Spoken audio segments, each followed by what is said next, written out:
So this railway sleeper has seen better days. My big broken anvil was mounted to it, and I've tried my best to get these pieces of steel out, and I can't. And you can see underneath the anvil, it did rot a little way a little bit, so I'm gonna fit the other anvil that I restored on the other side. So I'm gonna fit it on this side. You can see I did try and wire brush it a bit here just to test it, and it does work, but this is much better and it is flatter. So yeah, I can always shim under the feet if I need to raw bolt it down, but that is the side we're going to use. This side here will be on the side of the concrete plinth, so that is what I'm going to do now.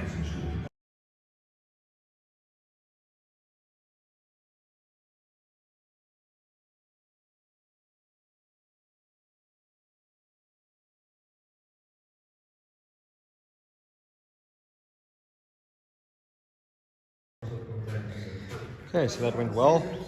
I'm leaving all the nails in because I think it adds a lot of character. This is the side we'll be mounting the anvil to, so really nice grain coming through here. I'm very excited to see what the boiled linseed oil does. I'll coat the whole thing now in boiled linseed oil just to protect it, and then the anvil will be mounted to here. And then that whole plinth, that whole sleeper, I think it's a sleeper, it's way too big to be a sleeper, but anyway, whatever it is, will be mounted to this plinth over here. We're going to break it. I don't know if we're going to break it here or here. Anyway, we're going to break something off here, and we're going to mount everything on here, and that will be right next to the forge.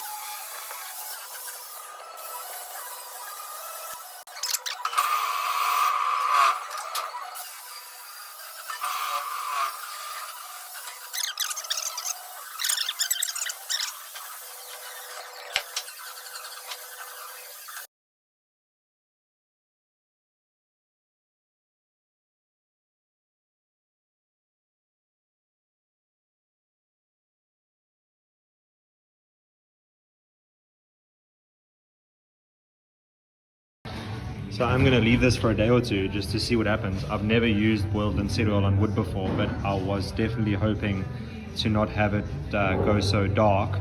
I think it might just be because obviously it's fresh, so I want to see when it soaks into the wood if I get some of that that red color back.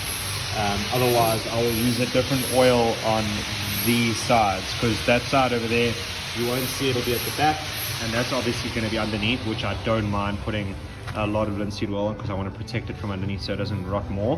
But I do want to be able to see some of that grain. Anyway, we'll see in a few days what happens here.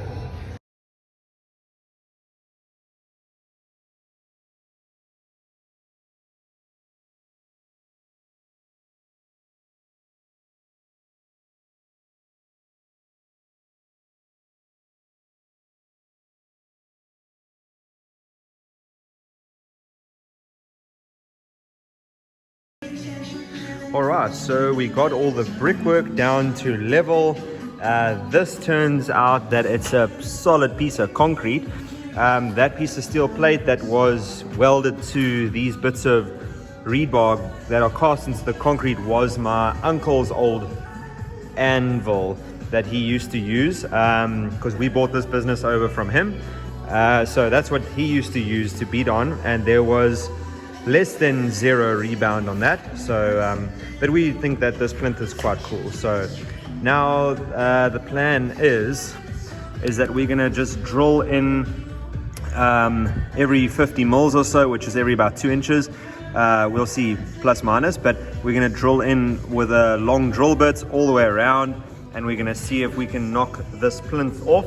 We don't know if that rebar goes all the way through to the floor or how far down it goes. So that is the next issue, but we'll deal with that as it comes. But there it is, the gas pipe. We are going to just shorten that and bring it down to here, so we can do that at any stage. That's very easy. But yeah, it's more work than anticipated, as it always is.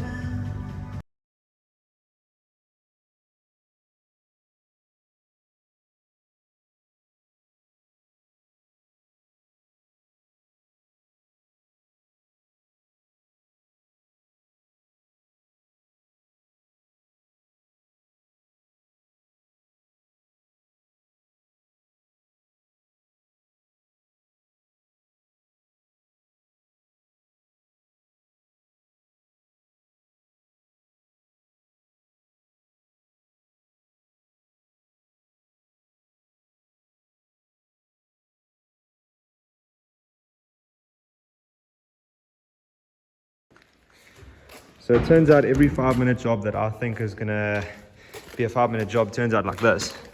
The thought pattern is that we've got all 4 corners, and now we're gonna try and plasma cut the corners off, so pop this piece off the top. So yeah, I'll keep you posted on how that works out.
So there it is. There were 2 layers of rebar here, so I had to cut through both in order to get access to the uprights, cut them off, and you can see where we've drilled through to obviously weaken it so that it popped off. But there it is, 5-minute job that took 4 hours, and we're finally there. And now we can start cleaning up so that we can put our sleeper on there.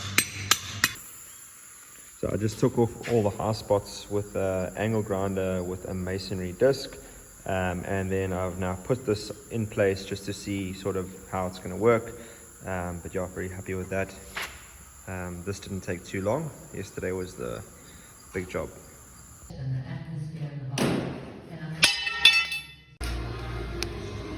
So that's what I do for feet. I know a lot of people don't like it, but it works really well. Sometimes I do it over here, sometimes I do it there. This is heavy enough that I only need 2 coach bolts, so I tack it over there, and then I turn the whole thing upside down, and then I weld it in 3 places underneath the anvil, grind it flat so that the base is flat, and there we go, done.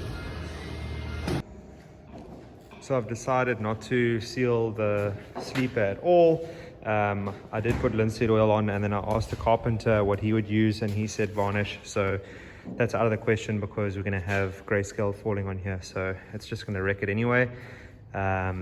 Sleep has lasted however long it has without anything on, so it's going to live without anything on it. We're now going to try and put this anvil on there. So the plan is that 4 of us will pick it up, 2 each side, put it on the forklift tires if we need to, have a break, and then lift it up onto the sleeper. The reason I'm putting the horn this side is so that we can still work on it even if the furnace is on. We're all right-handed, so if, for example, I wanted to, if the horn was facing this side, the back of the furnace, and I wanted to work on it, I would have to stand in front of the furnace in order to hold and beat with my right hand. So that's the reason why it's going horn towards the entrance of the furnace, is so that I can stand here, hold with my left hand, beat with my right hand over the horn, and still have the furnace on and not get burned.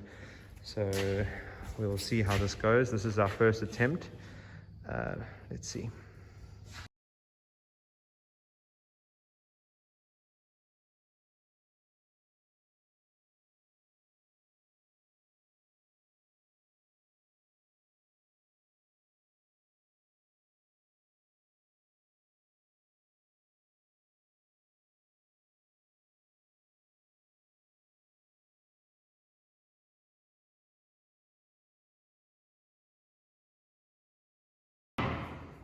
So there you have it, all mounted.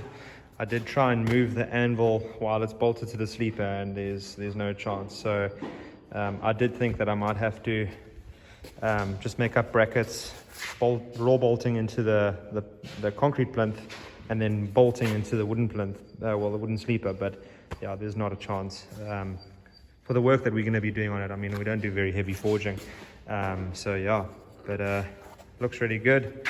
Happy with that. I'll do a ball bearing test now, but Nice and quiet too.